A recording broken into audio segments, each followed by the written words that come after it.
Hello there and welcome to my video on something I've been covering quite a lot recently, which is the chop. Now, as I've said, if you've read the blog post, a chop, people use that word as a lot of different things. In this case, I'm going to use that word to refer to the very particular technique where you perform a kind of muted but a tacky hit on a chord, and then pretty soon after you release that chord. It's you've heard it a million times. It's kind of self-explanatory, really. Let's say the piece has an E major and an A major, and you're going to use these voicings of it. You could use this E, which if you use the Cage system is actually like a D-shaped E, or maybe even a C-shaped E, whatever. And the chop is that sort of like clucky upstroke that I hit when I usually, you're going to mute it a lot after. Sometimes you don't. Some kind of music, you're going to put it in different places in the bar. And I do feel it's one of the most important kind of formally recognized guitar techniques. Obviously we'll have little snippets of techniques like hammer-ons and pull-offs, which they're really just, that's a way to get from point A to point B. Now a chop is point A, a chop is point B, a chop is anything you want it to be. It's the meat, right? It's like a lot of songs you will hear and you might be called on to play only ask for chops. And as a guitar player, that's a scary thing to try and recognize, that your place isn't necessarily the forefront of the band in terms of volume, in terms of complexity of your part. You are probably accompaniment that has maybe gotten a little too much prestige for a little too long, considering how the most mainstream popular guitar playing is not necessarily the super technically advanced stuff that it might have once been. So the chop is purely saying, I am accompaniment, I am okay with that, I have come to terms with my small place in an ensemble. Now for me the chop is very, goes hand in hand with like a Motown, R&B, soul, funk, like even blues. You can do them a lot of the time. And let's say the part, once again we go back, the part is E major to A major. Our E major chop might be on this sort of voicing, the C-shaped one. And the A major, the beauty of this is the parts are so simple, you really get to just consciously choose where you want the part to be, and you can make it as efficient as possible, so that the A might barely change. You know this chord, it's the A major bar chord. So we're just moving from there to there. Obviously I'll have the chord charts for whatever examples I do, you click here for it. Magic. Right here.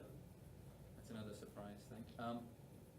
And the part might just be to chop on 2 and 4, on beats 2 and 4 of the measure, the same beats that this drummer hits a snare drum. Because that's what we're doing, right? We're colouring the snare drum with an equally high-pitched sound, high-frequency noise. So it might be 1, 2, 3, 1, 2, 3.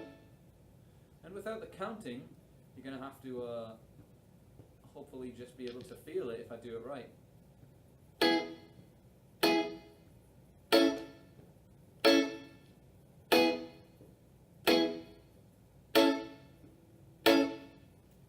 And there's nothing wrong with spending an entire song doing that.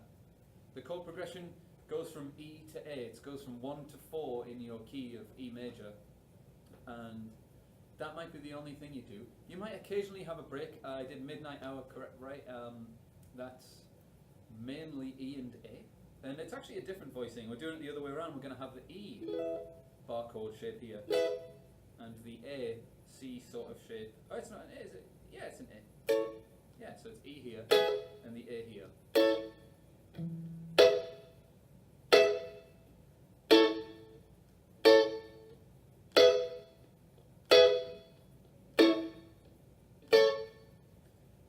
And that's really the chop. I mean, there are many different kinds, there are different flavors.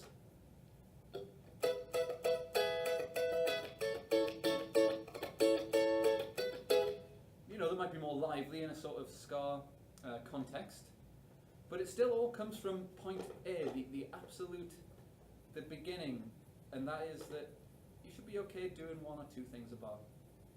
And that's really what this is an exercise in. It's looking at the history of these somewhat formalized techniques on guitar. So there are many kinds of chops. Some are, you know, just kind of developed as people have gotten different tones, or maybe used different instruments, different kinds of guitars. Guitars with humbuckers that they've got a more of a clucky attack. So it's not something you can dwell on, or you'll want to dwell on in the mix because it's too powerful. So you merely want to force the snare with the snare, and then just go away. Just one attack, that's it. But with something like, you know, with a Strat with single coils, if you kind of split them apart, you get that very almost, it's like very ska to me. It sounds very like comfortable, lingering a little bit. Like that.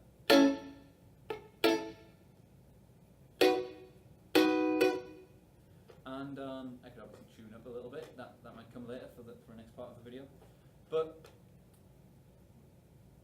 realistically, something like this is great to look out for because it doesn't happen as much now, and you can definitely go out there and you can find some chops. I'm sure you could find some chops in that kind of 60s and like revival sort of like soulful music, you know, like Amy Winehouse was obviously on the front of a big part of that, and there's a lot of 20s throwback diva things with big bands, and I'm sure you can find a couple of chops in there, but it's very much just a small feature of the music. It's not a sort of stripped down ensemble anymore, you know, big giant productions where everything's perfectly compressed and nothing's ever offensive and out there. Well, a chop can be very offensive. It can be, you can let it loose, and it can be an absolute nightmare to get control of if you are not able to remove, and that's the trick, right? The trick is to mute with both hands.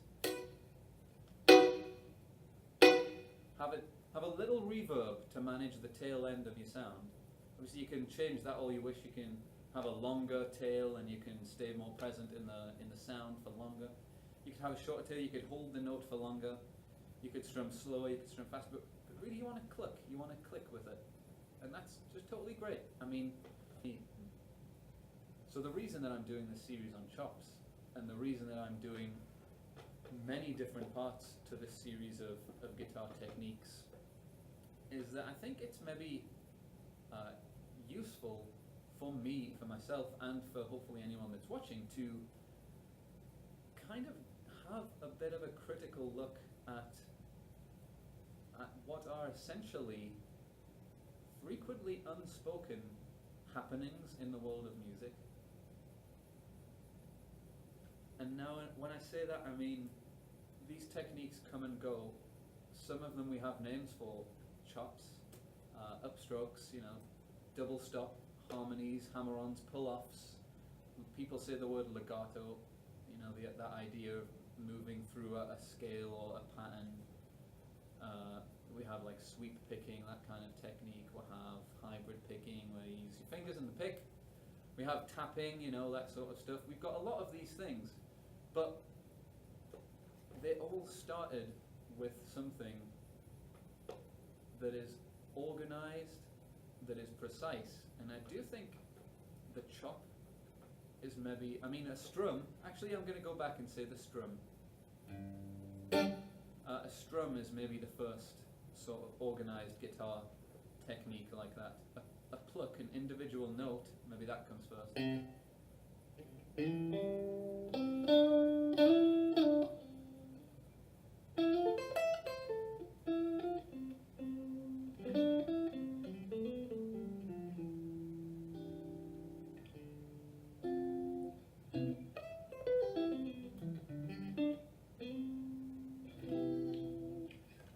Yeah, so an individual pluck, I guess, is first. The next one is strumming, and when you strum, you're gonna fill in a bar. You're gonna sometimes take your hand off and sort of mute the strum. But a chop says several things about what you're doing, and it is perhaps the most succinct thing you could do. You've got a chord shape per measure, maybe a chord shape for several measures, and what you're going to do is you say, I'm relying on everyone else. We're all in this together. I'm only giving you what little I have, and all I have is a chop. And I'm relying on the drummer to be at the drummer's snare hit has to be exactly the same moment. You're saying, I'm not even going to play my bassiest strings, because this guy to my left with a long guitar with 4 strings, this bass guitar player, or an upright bass or whatever, this guy, he's going to fill in the low end. That's not my world right now in Chopland, USA. In Chopland, USA, I take maybe 3 or 4 strings, and I just pull on them, just ever so slightly. I can do it. I mean, I can do it as forcefully as I want. I can even go to the neck pickup.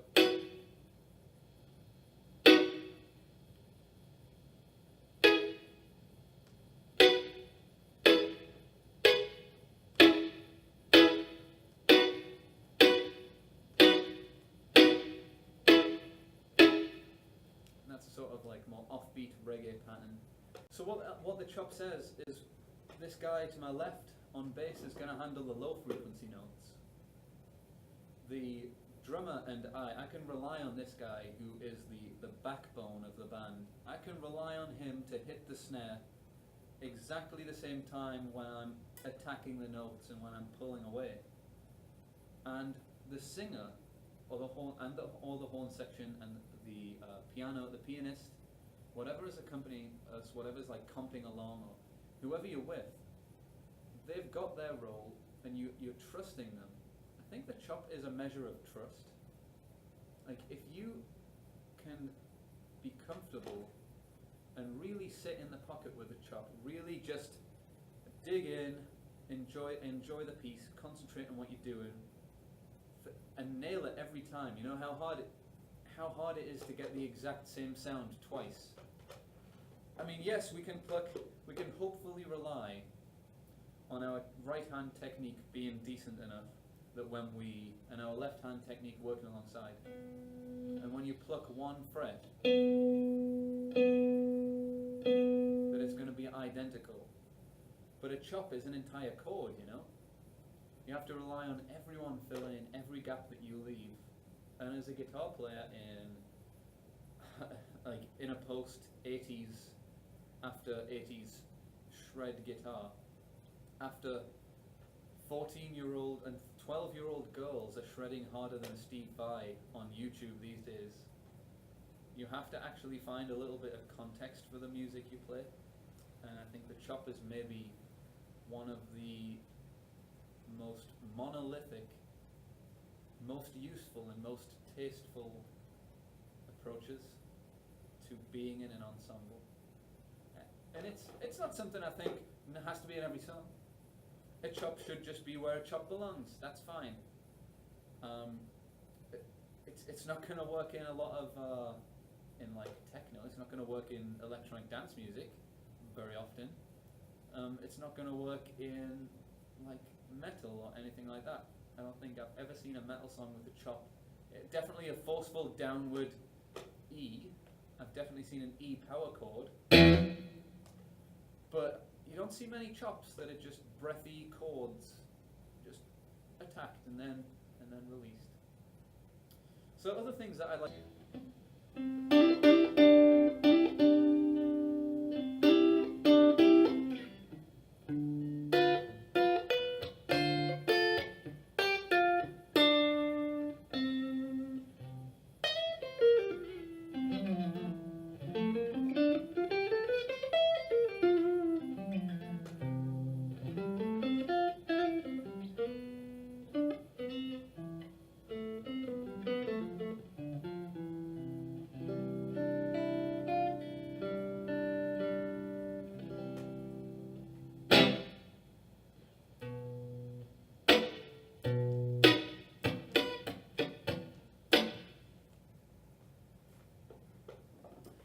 So, how to exactly do a chop? There are many different varieties of chops. Don't worry too much about that. Just do the chop you're asked for and do it repeatedly. Perhaps for the entire song, maintain the exact same kind of chop.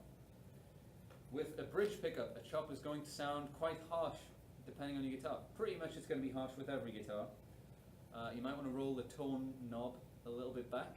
Too much tone, you're going to get all that high frequency, and yeah, it's the stuff that hits you in the ears, and at 90 decibels, at 86 decibels, the audience is going to be kind of pissed off at a big old Stratocaster chop.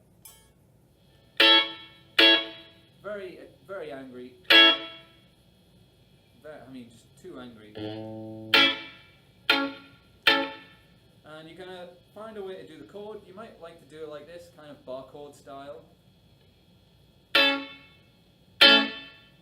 Myself, I'm a kind of fan of the thumb over the top, and that way you get to control exactly which notes you've got there. I mean, you could do it like that. It's just personal preference, really. It doesn't matter. You're going to get the job done. A minor one is probably... do it whichever way. It's really of no one will call you up on it. Excuse me, on bar 36 of this song, I noticed your thumb was over the top, and you're not allowed to put your thumb over the top of the neck. Well, no one's going to ever say that. People are going to go, oh, that was a good set, mate, because people are polite. And that's the way that works. Even if it wasn't a good set, they're going to say that, because that's the way it works. So, a harsh bridge pickup chop, maybe not necessarily. I can definitely imagine a Les Paul sound, a sort of lo-fi, old recording sound where a person might do a chop, but they might not include the thinnest string. Yeah, I could imagine that. But really, you might want to go like if you've got a three-way selector right in the middle. If you've got a five-way, you might want to bank on. I mean, let's listen to 1 and 2 position. It's nice.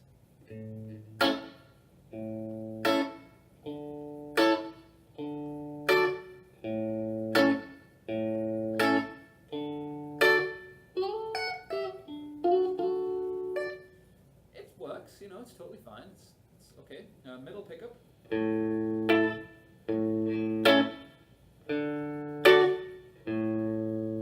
So it's okay. It's whatever. Again, my favorite for this, because it's just the least offensive. If you're on a five-way, you want bridge and middle, you want these two. They're going to get rid of the hum, because a lot of the time you're going to be playing, so you don't want any of that 60 cycle hum. I don't know if you can hear it.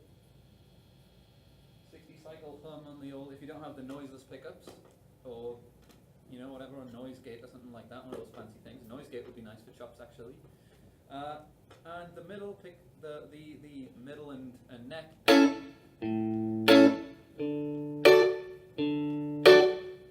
It's just nice. You cut through it like butter, and there's I could maybe even have a little more treble on that sound. I could cut through a little more.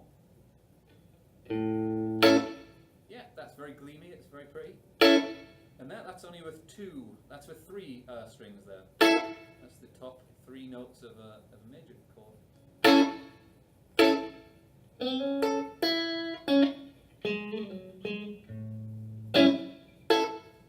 It's great. It's great stuff.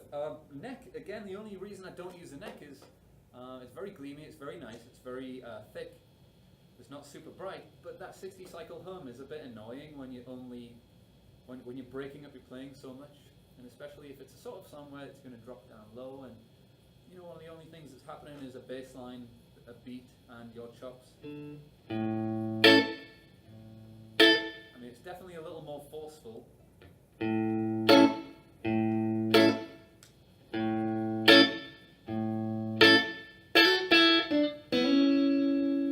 It's just nice, whatever. You can't really go wrong with the Strat sound, whatever you're doing. Maybe you go a bit wrong with a really trebly bridge pickup sound. But yeah, that's the chop, I think as far as guitar techniques go, aside from strumming a chord, aside from plucking a single note, the chop is just such a bold statement for a guitar to make, I think. it develops the instrument aside from just playing a melody. You know, you could play a melody line on everything. You can play a melody line on piano. You can play I mean, everything can play a melody line, but not everything. In fact, nothing can chop except the guitar. Nothing can do it. Nothing can.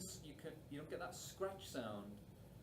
A chop makes the 3 notes of the chord easily worth more than the sum of all of their parts. I'm playing, you know, I'm playing C sharp, I'm playing E, and I'm playing A. And together, they just sound like this. On a piano, that's happening. Everyone can do that. Every instrument can outline those notes, but not every instrument